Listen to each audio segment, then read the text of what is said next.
Hello friend, कैसे हो। मेरा नाम गौरव शर्मा है और ये कुछ आज मैं क्वेश्चन लेके आया हूँ जो क्वालिटी डिपार्टमेंट के रिगार्डिंग जो इंटरव्यू में पूछे जाते हैं। कुछ ऐसे मैंने क्वेश्चन बनाए हैं ताकि जो क्वालिटी का इंटरव्यू देने गया है वो इन चीज़ों की प्रिपरेशन कर सके, तैयारी कर सके। ये वीडियो बेसिकली मैंने उन लड़कों के लिए बनाई है जो क्वालिटी डिपार्टमेंट में जॉब करते हैं और उनको टाइम पीरियड 1 2 3 या 4 साल हो गई है। उनके लिए वीडियो मैंने बनाई है। अगर वो किसी इंडस्ट्रीज़ में इंटरव्यू देने के लिए जाते हैं या इंटरव्यू फेस करते हैं तो उनके सामने कुछ सेलेक्टेड क्वेश्चन आते हैं जिनका आपको आंसर देना होता है। ठीक है, तो अब हम देखते हैं जो हमारे क्वेश्चन जो हमने तैयार किए हैं वो कौन कौन से हैं। इसमें से जो फर्स्ट है अपना, इसमें ये क्वेश्चन है कि ओपीएल और क्वालिटी अलर्ट क्या होता है।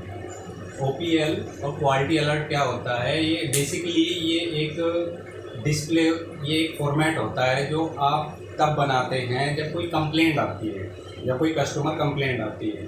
अच्छा, इसमें हम सिर्फ आपको बेसिक चीज़ें बताएंगे, सिर्फ आपको क्वेश्चन बताएंगे। नेक्स्ट वीडियो में हम जितने भी इसमें टॉपिक लिखे हुए हैं इस एक एक टॉपिक पे अलग अलग वीडियो बनाएंगे। ठीक है, क्योंकि एक साथ सभी टॉपिकों पे अभी डिस्कस करना पॉसिबल है नहीं, क्योंकि बहुत बड़ी वीडियो हो जाएगी ये। तो सिंपली इस वीडियो में हम आपको ये बताना चाह रहे हैं कि इंटरव्यू में किस तरह के क्वेश्चन आपको फेस करने होंगे।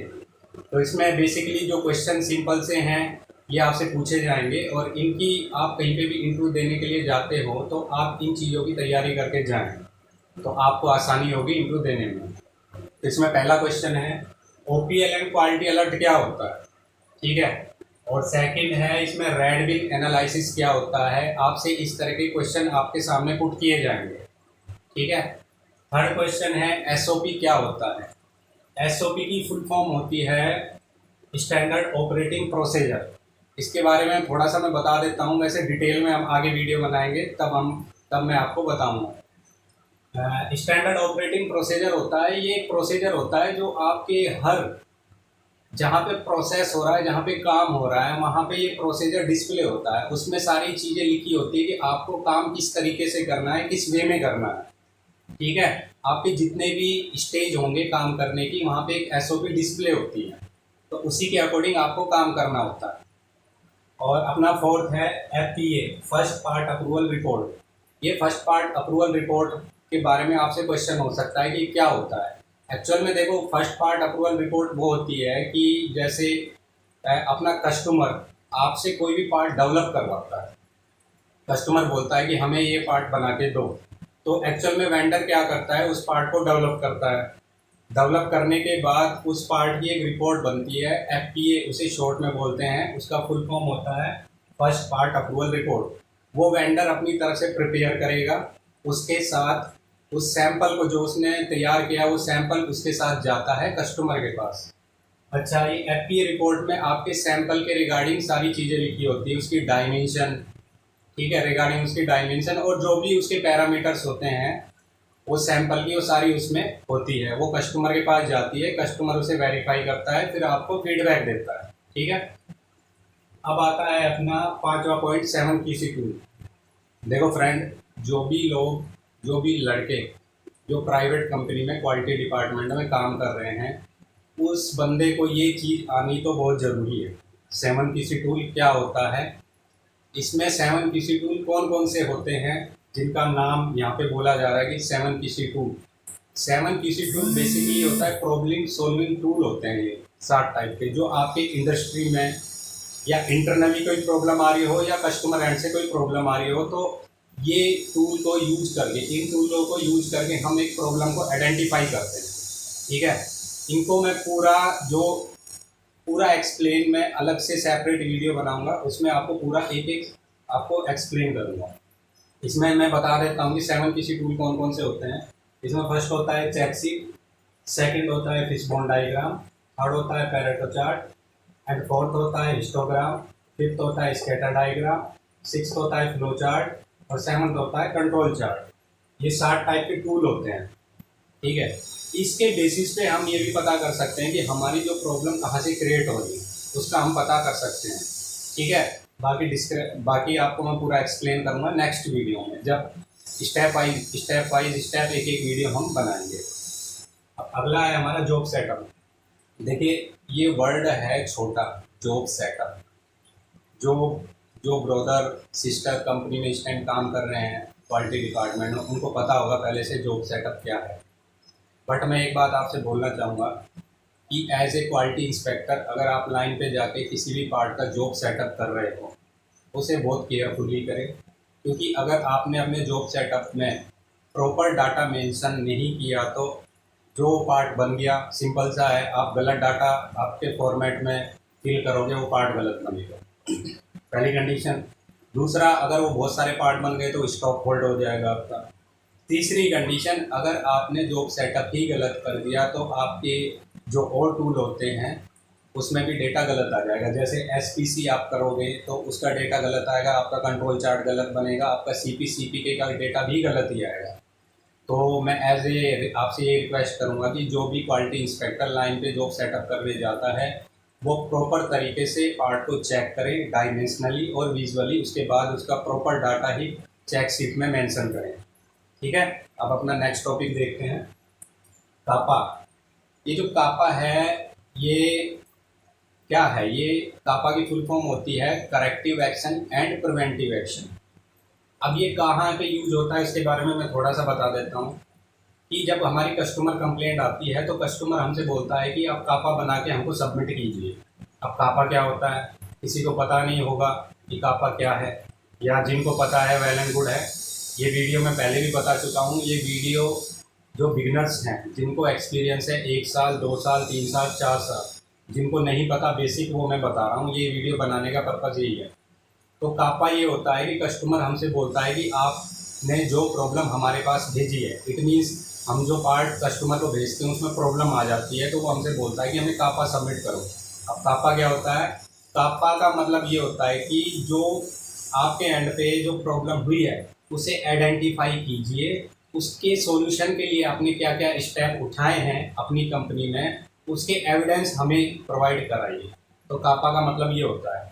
ठीक है, और बाकी डिटेल में मैं आपको नेक्स्ट वीडियो में समझाऊंगा। अगला पॉइंट है कैलिब्रेशन एंड वैलिडेशन। ठीक है, एंड अगला पॉइंट है ऑडिट्स। ऑडिट, देखिए ऑडिट क्या होती है? ऑडिट इंटरनल भी होती है, एक्सटर्नल भी होती है। ठीक है, अब ऑडिट होती क्या है? एक्चुअल में ऑडिट का मतलब सिंपल सा है, जो मेरे भाई नए हैं उस चीज़ को समझ लें। ऑडिट का मतलब सिंपल सा है, जैसे अपने पढ़ाई के टाइम अपन कोई एग्ज़ाम देते थे तो वो चेक होता था, उसके बाद हमारे मार्क्स आते थे, तो सिंपल कंपनी में वो ऑडिट कहलाती है।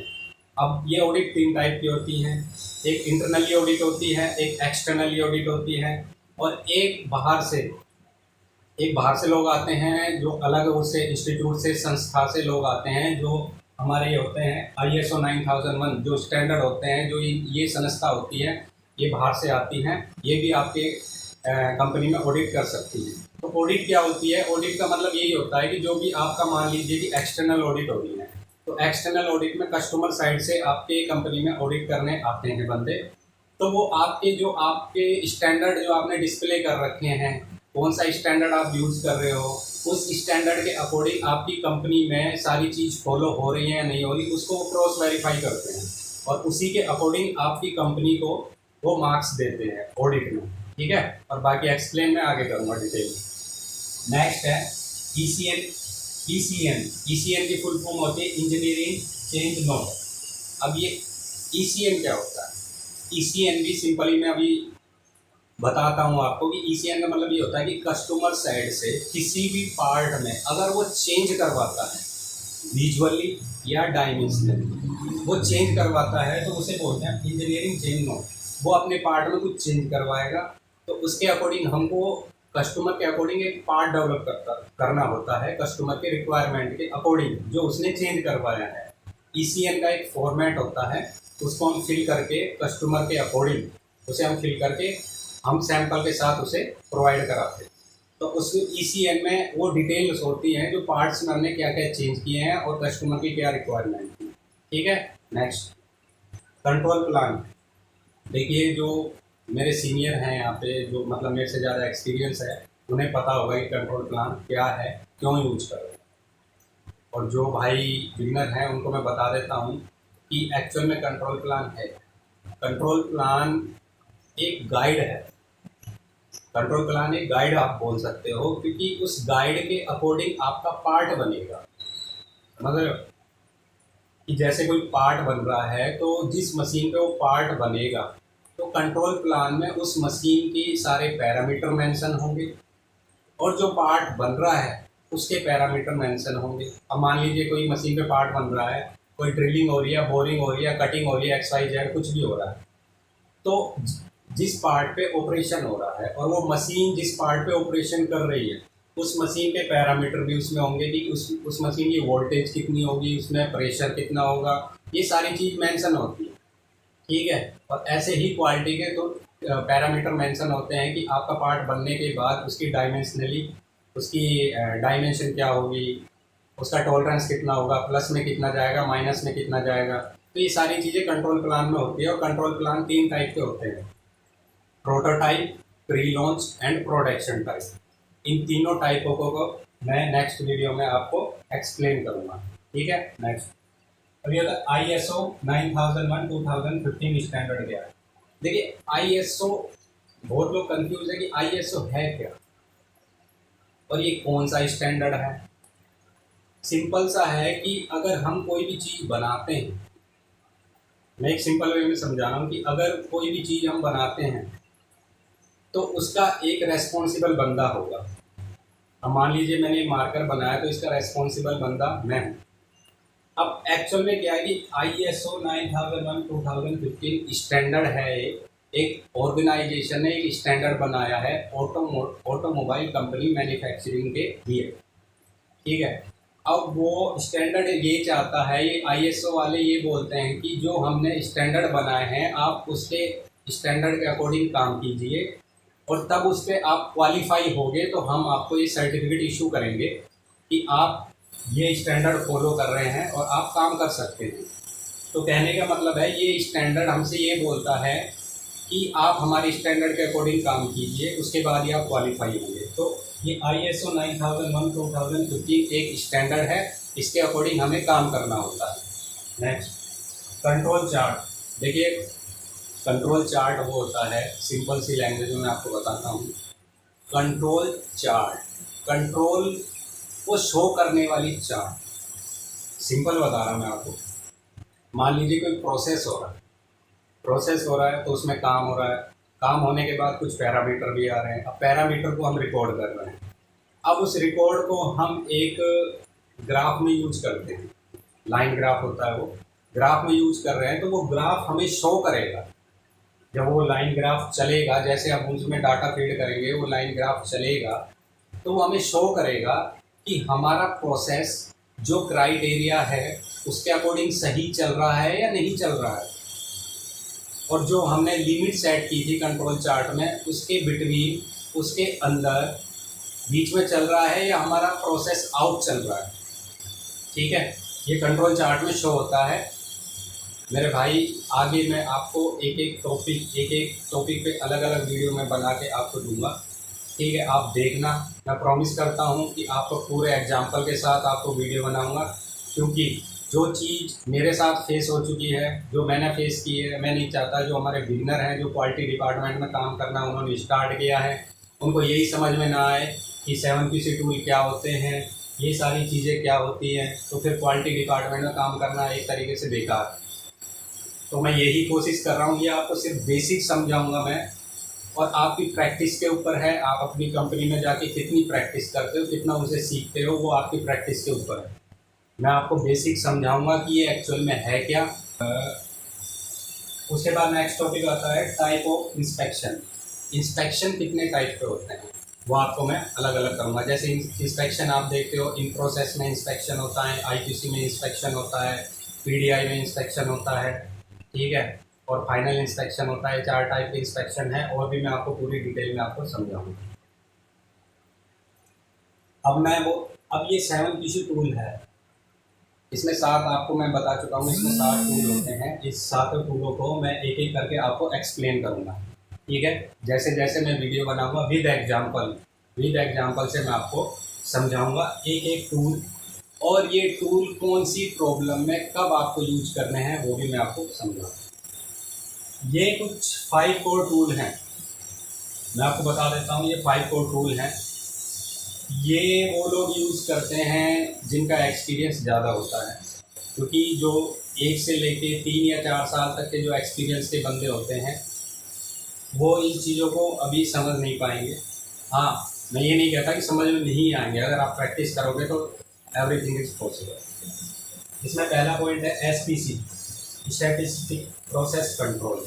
जैसा कि नाम से स्टैटिक्स अंकगणित के ऊपर आधारित है ये, और हम का इस एसपीसी का यूज हम तब करते हैं अब जब हम प्रोसेस की मॉनिटरिंग करते हैं, उसको कंट्रोल करने के लिए और हमारे प्रोसेस को इम्प्रूवमेंट करने के लिए। ठीक है, एसपीसी का हम यूज़ करते हैं। एमएसए की फुल फॉर्म होती है मेजरमेंट सिस्टम एनालिसिस। अब एमएसए 2 टाइप के होते हैं, एट्रीब्यूट और वेरिएबल। इसको डिटेल में मैं आपको नेक्स्ट वीडियो में समझाऊंगा।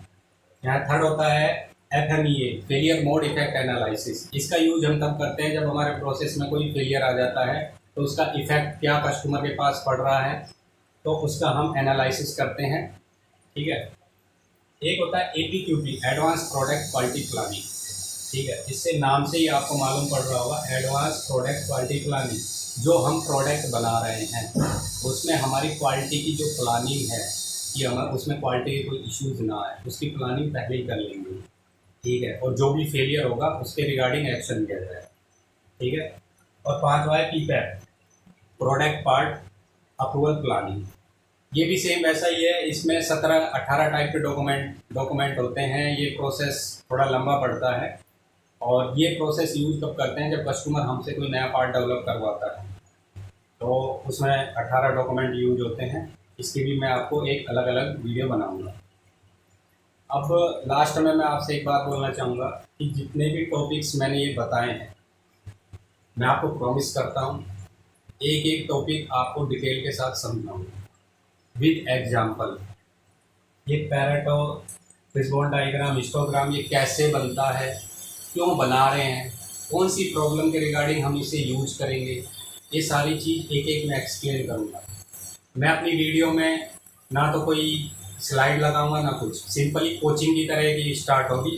बस आपसे रिक्वेस्ट है कि मेरी वीडियो को ध्यान से देखें और उससे सीखें। मेन पर्पज़ है आपको सिखाना, क्योंकि मैं भी क्वालिटी डिपार्टमेंट में जॉब करता हूँ। मेरे को 7-8 साल हो गई, मैं क्वालिटी इंजीनियर की पोस्ट पे हूँ।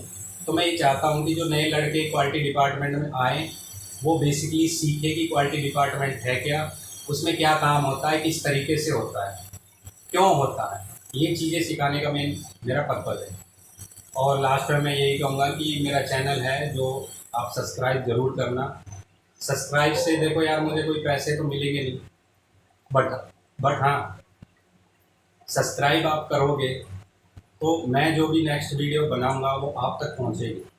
और मैं एक और रिक्वेस्ट आपसे करना चाहूँगा कि जो भी ब्रदर एंड सिस्टर मेरी ये जो वीडियो देख रहे हैं इस टाइम, वो उन लड़कों को या लड़कियों को ज़रूर फॉरवर्ड करें कि जो भी क्वालिटी डिपार्टमेंट में जॉब कर रहे हैं, जिनको एक साल से लेके 4 साल तक या 5 साल तक जॉब करते हुए हो गए, उनको मेरी वीडियो ज़रूर सेंड करें। क्योंकि मैं नहीं चाहता कि क्वालिटी डिपार्टमेंट में अगर कोई काम कर रहा है तो उसे बेसिक ही क्लियर नहीं है। ठीक है, और जितने भी मैंने ये पॉइंट लिखे हैं, अब मेरी सारी एक एक स्टेप वाइज स्टेप वीडियो आनी आपके पास स्टार्ट होगी। सभी जितने भी मैंने टॉपिक लिखे हैं, हर टॉपिक पे पर्टिकुलर सेपरेट एक अलग वीडियो बनाऊंगा विद एग्जाम्पल, तो आपके पास वो आएगी और आपको समझने में आसानी होगी। Thank you.